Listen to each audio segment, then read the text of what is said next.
بسم اللہ الرحمن الرحیم۔ السلام علیکم۔ نہار منہ روزانہ لیموں اور ادرک کا پانی پینے سے بڑھتا ہوا پیٹ کم ہونے لگتا ہے۔ اگر 3 دن مسواک نہ کی جائے تو دانتوں میں کیڑا لگنا شروع ہو جاتا ہے۔ شوگر کے مریض روٹی کم کھائیں، پھلوں کا استعمال زیادہ کریں۔ آنکھوں کو اندھا ہونے سے محفوظ رکھتا ہے کیونکہ غم انسان کے پھیپھڑے کمزور کر دیتا ہے۔ جب صبح سو کر اٹھیں تو دونوں ہاتھوں کی ہتھیلی کو آپس میں خوب رگڑیں۔ جب ہتھیلیاں خوب گرم ہو جائیں تو انہیں اپنی آنکھوں پر رکھ دیں۔ چند بار یہ عمل دہرائیں، انشاءاللہ تھوڑے ہی عرصے میں آنکھوں کے گرد سیاہ حلقے کم ہو جائیں گے۔ یہ عمل شیشے کے سامنے کرنا زیادہ بہتر ہے۔ ہاتھوں کو آپس میں رگڑنے سے مختلف حرارت اور توانائی پیدا ہوتی ہے جو شفا بخش ہوتی ہے۔ پالک کینسر جیسی بیماری سے بچاتی ہے۔ جو لوگ وزن کم کرنا چاہتے ہیں وہ پالک کا استعمال ضرور کریں۔ ایک اچھا انسان باہر والوں کی نظر میں قابل عزت ہوتا ہے لیکن اپنے گھر میں اس کی قدر کم ہوتی ہے۔ پیسہ آپ کو ان لوگوں اور حالات سے دور رہنے کی صلاحیت دیتا ہے جو آپ کو پسند نہیں ہے۔ رات کے وقت ٹھنڈے مشروبات کا استعمال ہرگز نہیں کرنا چاہیے، یہ گھٹنوں پہ درد کی وجہ بنتی ہے۔ اگر خواب میں میٹھا پھل کھاتے ہوئے دیکھو تو سمجھو کہ نیک اولاد ملنے والی ہے۔ اگر کوئی تمہاری توہین کرے تو بس مسکرا دو اور کہو دلچسپ، تمہاری یہ پرسکون مسکراہٹ اس کے اعتماد کو ہلا دے گی۔ اگر تم کل غائب ہو جاؤ تو 95% لوگ دھیان بھی نہیں دیں گے۔ اگر کوئی آپ کی مدد کرتا ہے تو اس کا شکریہ ادا ضرور کریں تاکہ وہ کسی اور کی مدد کرنے میں خوشی محسوس کرے۔ اگر کسی کو کوئی بات سمجھانی ہے تو اسے الگ کر کے سمجھائیں اور اگر اس کی تعریف کرنی ہے تو بھری محفل میں کریں۔ اگر کوئی تم سے جھگڑنے لگے تو اپنی آواز دھیمی کر لو اور پرسکون رہو، اس کا غصہ اسے کمزور اور تمہیں طاقتور دکھائے گا۔ امام ابو حنیفہ دوسری بار حج کو گئے، وہاں حضرت امام باقر بھی تشریف لائے ہوئے تھے۔ کچھ لوگوں نے بغض کی بنا پر حضرت امام باقر کو یہ کہا کہ ابو حنیفہ اپنے قیاس سے فیصلہ کرتا ہے اور دین میں تبدیلیاں کر رہا ہے۔ جب امام ابو حنیفہ حضرت امام باقر کی خدمت میں حاضر ہوئے تو امام باقر نے امام ابو حنیفہ سے مخاطب ہو کر فرمایا، ہاں تو تم قیاس کی بنا پر ہمارے دادا کی حدیثوں کی مخالفت کرتے ہو اور تم نے ہمارے نانا کا دین بدل دیا ہے۔ امام ابو حنیفہ نے نہایت ادب سے عرض کیا، معاذاللہ، حدیث کی کون مخالفت کر سکتا ہے؟ آپ تشریف رکھیں تو کچھ عرض کروں۔ امام ابو حنیفہ نے پوچھا، مرد ضعیف ہے یا عورت؟ امام باقر نے فرمایا، عورت۔ امام ابو حنیفہ نے پوچھا، وراثت میں مرد کا حصہ زیادہ ہوتا ہے یا عورت کا؟ امام باقر نے فرمایا، مرد کا۔ امام ابو حنیفہ نے جواب دیا، حضرت اگر میں دین میں اپنے قیاس لگاتا تو کہتا کہ عورت کو حصہ زیادہ دیا جائے کیونکہ ضعیف کو ظاہر قیاس کی بنا پر زیادہ ملنا چاہیے۔ پھر آپ نے پوچھا، نماز افضل ہے یا روزہ؟ امام باقر نے فرمایا، نماز روزے سے افضل ہے۔ حضرت امام ابو حنیفہ نے فرمایا، اس اعتبار سے حائضہ عورت پر نماز کی قضا واجب ہونی چاہیے نہ کہ روزے کی، کیونکہ نماز زیادہ افضل ہے، لیکن میں بھی روزہ ہی کی قضا کا فتویٰ دیتا ہوں۔ اگر میں اپنے قیاس سے کام لیتا تو نماز کی بنیاد پر قضا واجب کرتا۔ پھر آپ نے پوچھا، پیشاب زیادہ پلید ہے یا نطفہ؟ حضرت امام باقر نے فرمایا، پیشاب زیادہ پلید ہے۔ حضرت امام ابو حنیفہ نے فرمایا کہ اگر میں تمہارے نانا محمد صلی اللہ علیہ وآلہ وسلم کے دین کو قیاس سے تبدیل کرتا ہوتا تو یہ حکم دیتا کہ پیشاب کرنے کے بعد غسل فرض ہو جاتا ہے، لیکن معاذاللہ میں نے یہ قول نہیں کیا اور نہ ہی تمہارے نانا محمد صلی اللہ علیہ وآلہ وسلم کے دین کو قیاس سے تبدیل کرنے کی کوشش کی ہے۔ امام ابو حنیفہ کے یہ جواب سن کر امام باقر اس قدر خوش ہوئے کہ اٹھ کر ان کو گلے سے لگایا اور ان کی پیشانی چوم لی۔ رسول اللہ صلی اللہ علیہ وآلہ وسلم نے فرمایا، مومن کو کوئی تکلیف نہیں پہنچتی، نہ تھکاوٹ، نہ بیماری، نہ غم، حتیٰ کہ کوئی فکر بھی جو اسے فکرمند کر دے، مگر اس کے بدلے اس کے گناہوں کو مٹا دیا جاتا ہے۔ ایک مرتبہ عمر رضی اللہ تعالیٰ عنہ راستے سے گزر رہے تھے۔ آپ نے ایک آدمی کو عورت سے بات کرتے ہوئے دیکھا تو اسے ایک درہ لگایا۔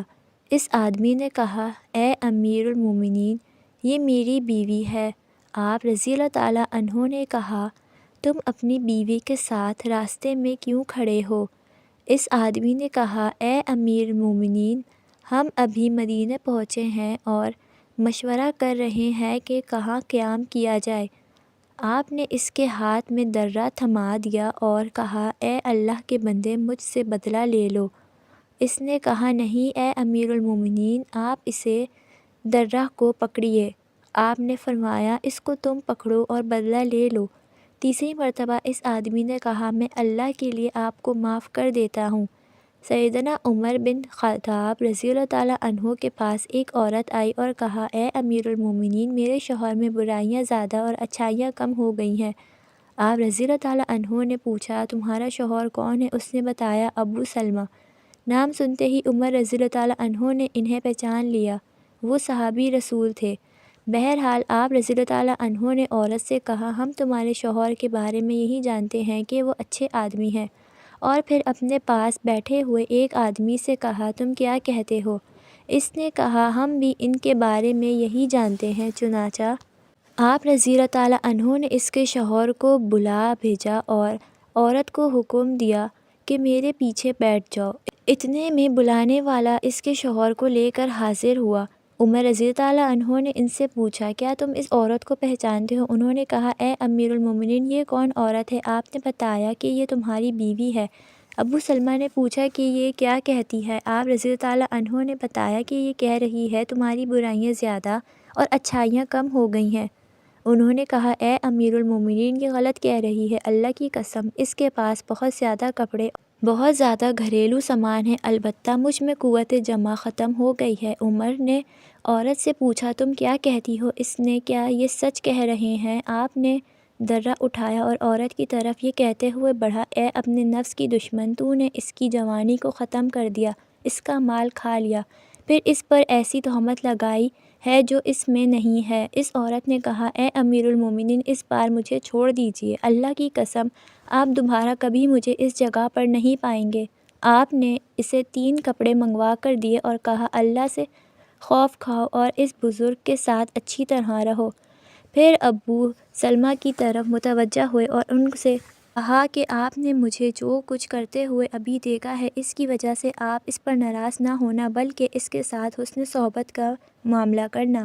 انہوں نے کہا، ٹھیک ہے اے امیر المومنین، ایسا ہی کروں گا۔ راوی کا بیان ہے، گویا کہ میں اس عورت کو کپڑے لے کر جاتے ہوئے دیکھ رہا ہوں، پھر میں نے عمر رضی اللہ تعالیٰ عنہ کو کہتے ہوئے سنا کہ رسول اللہ صلی اللہ علیہ وسلم نے فرمایا ہے، میری امت کی بہترین صدی وہ ہے جس میں ہوں، پھر اس کے بعد والی صدی اور پھر جو اس کے بعد ہے۔ پھر ایسے لوگ آئیں گے کہ ان کی گواہیاں ان کی قسموں پر مقدم ہوں گی، گواہی مانگنے سے پہلے وہ گواہی دیں گے اور ان کے بازاروں میں ہنگامہ ہوگا۔ ابن عمر رضی اللہ تعالیٰ عنہ کا بیان ہے کہ ابو موسیٰ رضی اللہ تعالیٰ عنہ نے عمر رضی اللہ تعالیٰ عنہ کی بیوی عاتقہ بنت زید کو تقریباً 1.5 گز کی چٹائی بطور ہدیہ بھیجی۔ عمر رضی اللہ تعالیٰ عنہ نے جب تحفہ ان کے پاس دیکھا تو پوچھا، یہ تم کو کہاں سے ملا ہے؟ انہوں نے کہا، ابو موسیٰ اشعری نے مجھے ہدیہ دیا ہے۔ عمر رضی اللہ تعالیٰ عنہ نے وہ چٹائی ہاتھ میں لی اور ان کے سر پر زور سے ماری، یہاں تک کہ ان کا سر چکرا گیا، اور کہا، ابو موسیٰ کو میرے پاس لاؤ اور پیدل چلا کر لاؤ۔ چنانچہ وہ لائے گئے۔ وہ تھک چکے تھے اور کہہ رہے تھے کہ اے امیر المومنین، میرے بارے میں جلدی نہ کیجیے۔ عمر رضی اللہ تعالیٰ عنہ نے فرمایا، ہماری عورتوں کو تم نے ہدیہ کیوں دیا؟ پھر آپ نے چٹائی ان کے سر پر بھی زور سے دے ماری اور کہا، اسے لے جاؤ، ہمیں اس کی ضرورت نہیں۔ رضی اللہ تعالیٰ عنہ نے فرمایا، انسان کے جسم کا سب سے خوبصورت حصہ دل ہے، اگر یہی صاف نہ ہو تو چمکتا چہرہ کسی کام کا نہیں ہوتا۔ اگر اپنی صحت کو ہمیشہ اچھا رکھنا چاہتے ہیں تو چاول کھانے کے بعد دودھ نہ پئیں۔ نہار منہ ابلے چنے کھانے سے کبھی بھولنے کی بیماری نہیں لگتی۔ وزن میں کمی لانی ہے تو سمندری نمک کھاؤ۔ سورج کی روشنی میں زیادہ دیر بیٹھنے سے جلد سخت ہو جاتی ہے۔ دیسی مرغی کی یخنی پینے سے یرقان جیسی بیماری نہیں ہوتی۔ دہی میں تھوڑا سا ناریل کا تیل شامل کر دیں، دہی کھٹا نہیں ہوگا۔ الٹا مت سوئیں، دل کمزور ہونے کا خدشہ ہوتا ہے۔ ادرک کی چائے پینے سے آرام آ جاتا ہے۔ جس دن آپ 3-4 کیلے کھا لیں گے اس روز جسم درد نہیں ہوگا۔ ناریل کا تازہ پانی پٹھوں کے درد کا بہترین علاج ہے۔ لہسن کھا کر سونے سے میٹھی نیند آتی ہے۔ بادام کا تیل ناف میں ڈال کر سونے سے پیٹ اندر چلا جاتا ہے۔ امرود کاٹ کر سنہارنے رکھ کر سو جاؤ، آپ کے قریب مچھر نہیں آئیں گے۔ بالوں میں سورج مکھی کے تیل کی مالش کیا کرو، بال ساری زندگی خشک نہیں ہوں گے۔ نہار منہ نہانے کی عادت ڈال لو، خالی پیٹ نہانے سے کبھی آپ پر بڑھاپا نہیں حاوی ہوگا۔ جو کھانا کھا کر نہاتا ہے وہ جلدی بوڑھا ہو جاتا ہے۔ غصہ جگر کو کمزور کرتا ہے۔ اگر آپ دنیا میں ہمیشہ کامیابی چاہتے ہیں تو پہلے ہی اپنے اندر ناکامی کا استقبال کرنا حوصلے ہونا چاہیے، اور صبح اٹھتے ہی ایک ٹانگ پر کھڑے ہو کر کھجور کھاؤ، جوانی قائم رہے گی۔ شام ہوتے ہی 3 بار نمکین پانی سے غرارے کرو۔ نمکین پر کھٹی لسی پینے سے دل کو طاقت ملتی ہے۔ رئیس ہونے کی چابی حضرت علی رضی اللہ تعالیٰ عنہ سے لیجئے۔ حضرت علی رضی اللہ تعالیٰ عنہ سے روایت ہے کہ جو شخص ہر روز صبح کو اور شام کو یہ کلمات طیبات 100 مرتبہ پڑھے گا وہ فقر و فاقہ سے محفوظ رہے گا، غنا کا دروازہ اس پر کھل جائے گا۔ اگر رات کو نیند نہ آئے اور بے چینی محسوس ہو رہی ہو تو سرسوں یا زیتون کا تیل لے کر ہلکے ہاتھوں سے پاؤں کے تلووں کی مالش کریں، انشاءاللہ گہری اور پرسکون نیند آئے گی۔ بچوں کا قد بڑھانے کے لیے یہ ٹوٹکا لاجواب ہے۔ 11 کھجوریں رات کو پانی میں بھگو کر رکھیں، صبح گٹلیاں نکال کر دودھ شامل کر کے ملک شیک بنا لیں اور بچوں کو پلائیں۔ کچھ ہی عرصے میں قد بڑھ جائے گا۔ بہت ہی کمال کا ٹونک ہے۔ ادرک کے چھوٹے ٹکڑے 12 عدد پانی 2 کپ پانی میں ادرک کے ٹکڑوں کو جوش دلائیں اور چھان کر 1 کپ نیم گرم صبح و شام کھانے کے فوراً بعد پئیں۔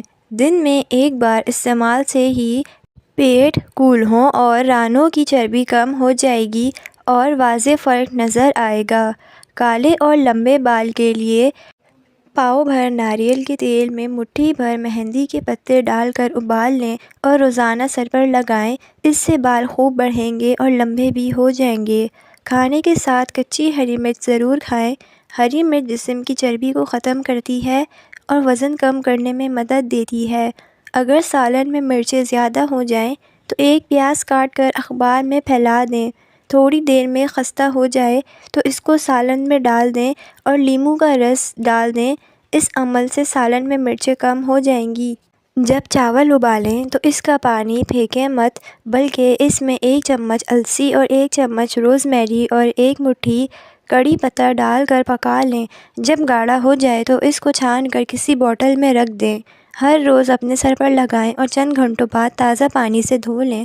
نرم، ملائم اور چمکیلے ہونے کے ساتھ ساتھ گھنے بھی ہوں گے۔ گوبھی پکانے کے بعد 5 عدد کالی مرچ پیس کر اوپر چھڑک دیں، انشاءاللہ گوبھی کا بادی پن ختم ہو جائے گا۔ اگر چہرے پر چھائیاں ہیں تو ابلے ہوئے چقندر کھائیں اور زیادہ سے زیادہ پانی پئیں۔ پپیتے کے ایک ٹکڑے کو انگوٹھے سے مسلیں، اس میں چند قطرے عرق گلاب ملا کر ہاتھ نیچے سے اوپر کی جانب لے جاتے ہوئے جھریوں پر لگائیں، پھر ٹھنڈے پانی سے منہ دھوئیں اور عرق گلاب چہرے پر لگائیں۔ اس عمل کو دہرانے سے چھائیاں ختم ہو جائیں گی۔ لوگوں کی شخصیت کے بارے میں جاننے کے لیے جو لوگ بات کرتے وقت آنکھیں نہیں ملاتے، اس کا مطلب یہ نہیں کہ وہ کمزور ہیں، بلکہ وہ نرم دل ہیں۔ اگر آپ انتہائی جذباتی ہیں تو آپ آسانی سے جوڑ توڑ کرنے والوں کا نشانہ بن جاتے ہیں اور حاسد آپ کو زیادہ نقصان پہنچا سکتا ہے۔ زیادہ سوچنے والے آپ کے بولنے سے پہلے ہی آپ کے ارادوں کو جانتے ہیں، لیکن وہ کوئی رد عمل اس لیے نہیں دیتے کیونکہ وہ ہر چیز کا حساب لگا رہے ہیں۔ اچھا انسان مطلبی نہیں ہوتا، بس ان لوگوں سے دور ہو جاتا ہے جنہیں اس کی قدر نہیں ہوتی۔ ایسے گھر جس میں خوشیاں اور برکت کبھی نہیں آ سکتی، جس گھر میں نعمتوں کی توہین یا ناشکری کی جاتی ہے۔ دولت ایک جھٹکے میں اور خوبصورتی ایک بیماری اور عزت ایک غلطی سے فنا ہو جاتی ہے۔ اللہ تعالی ہمیں غرور و تکبر کرنے سے بچائے۔ اگر کسی جگہ یا مکان میں جنات ظاہر ہونے کا خدشہ ہے تو وہاں تیز آواز سے اذان دیں، انشاءاللہ جنات بھاگ جائیں گے۔ چھوٹے ہمیشہ اپنے بڑوں سے سیکھتے ہیں، عبادتیں بھی، محبتیں بھی اور نفرتیں بھی۔ زیادہ سستی انسان کی زندگی کو تباہ کر دیتی ہے۔ اگر چاہتے ہیں کہ کپڑے دھونے کے بعد خوب چمک اٹھیں تو نمکین پانی سے دھوئیں۔ اس گھر میں بیماریاں بھی زیادہ آتی ہیں جس گھر میں مکھیاں زیادہ ہو۔ کام ختم ہونے پر گاجر کھا لینے سے جسم کبھی نہیں تھکتا۔ زیادہ پانی پیو، تھکاوٹ کم ہوگی۔ گنے کا رس دوپہر کو پی لیا کرو، اسی سے آپ کی آنکھوں میں کشش آتی ہے۔ کھجور کھانے سے کبھی جسمانی کمزوری نہیں ہوتی۔ ٹھنڈا پانی پینے والا بندہ دل کے دورے کا شکار ہو جاتا ہے۔ پاؤں سن ہونے لگے تو چند چیزوں سے پرہیز کریں: چاول، دہی اور کولڈ ڈرنکس۔ زمین سے جب بھی اٹھو کسی سہارے کے بغیر اٹھو۔ زمین پر جب بھی بیٹھو ٹیک کے بغیر بیٹھو۔ ایسا کرنے سے جسم کے مرکزی مسلز مضبوط ہوتے ہیں۔ رات کو چاول کھانا نیند کو متاثر کرنے کا باعث بنتا ہے۔ جن لوگوں کی اولاد نہیں ہو رہی وہ کھجور زیادہ کھائیں۔ پسینے سے جان چھڑانے کے لیے پانی کی بالٹی میں ایک چھوٹا سا ٹکڑا پھٹکری کا ملائیے اور اسے اپنے بدن پر بہائیں۔ تلے ہوئے کھانے بلڈ پریشر اور کولیسٹرول میں اضافے کا باعث بنتے ہیں جبکہ موٹاپے کو بھی دعوت دیتے ہیں۔ الحمدللہ کہیے اور یاد رکھیے آپ کی زندگی دنیا کے کروڑوں لوگوں سے بہتر ہے۔